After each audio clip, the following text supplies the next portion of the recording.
0. Alors là, je vais vous expliquer comment réaliser un point de Norwich Stitch qui en français porte également le nom de point gaufré. Donc c'est un point qui s'inscrit dans la base d'un carré que l'on va délimiter de la façon suivante. Alors, je vais sortir mon aiguille, par exemple ici. Et dans un premier temps, ce que je vais faire, c'est que je vais faire une croix oblique. Donc je vais compter pour cela un nombre impair de carreaux. Donc 1, 2, 3, 4, 5, 6, 7. Donc là, j'ai mon deuxième côté. Je vais aller chercher ma diagonale. 1, 2, 3, 4, 5, 6, 7. Voilà.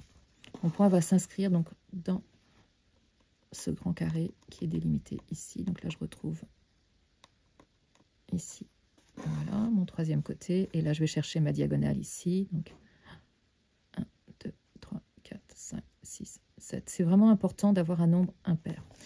Donc voilà, le premier travail à faire, c'est donc de faire cette croix oblique. Donc là, on peut imaginer le carré qui est délimité par cette diagonale. À partir de là, mon fil, donc, il est ici. Il est ressorti à ce point-là. Donc, j'ai donc 1, 2, 3, 4. Mon fil, il est rentré en 4. Je vais le prolonger et le sortir ici. Donc, à côté de mon point 1. Il va sortir ici.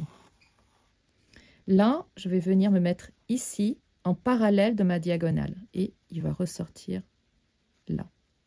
Donc, 1, 2, 3, 4, 5. En 6, il vient là. Ensuite, eh bien, je vais me mettre ici.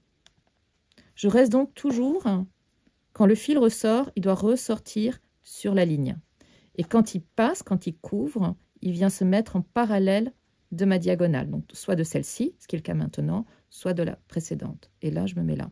Et donc, je me mets là parce qu'à chaque fois, je me décale juste de 1, comme on peut le voir ici. Donc là, mon fil est rentré. Je vais ressortir ici. Donc, on voit que je suis la parallèle de ma croix oblique. Je me projette ici. Là, je suis ma ligne et je vais ici. Et je continue mon travail. Donc, ce qui va se passer, c'est que je vais avoir une espèce de tissage en losange qui va se réaliser ici.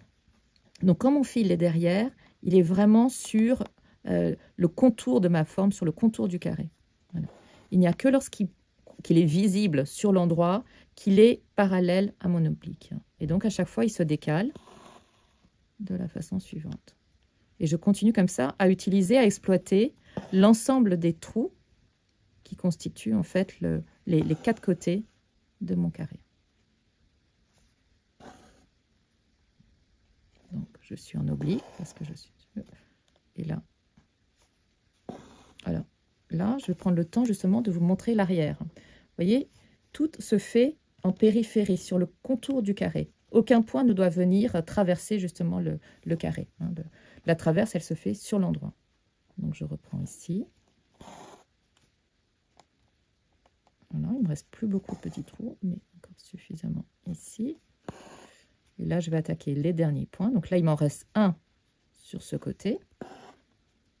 Je projette mon fil. Là, je vais faire le dernier pour celui-ci.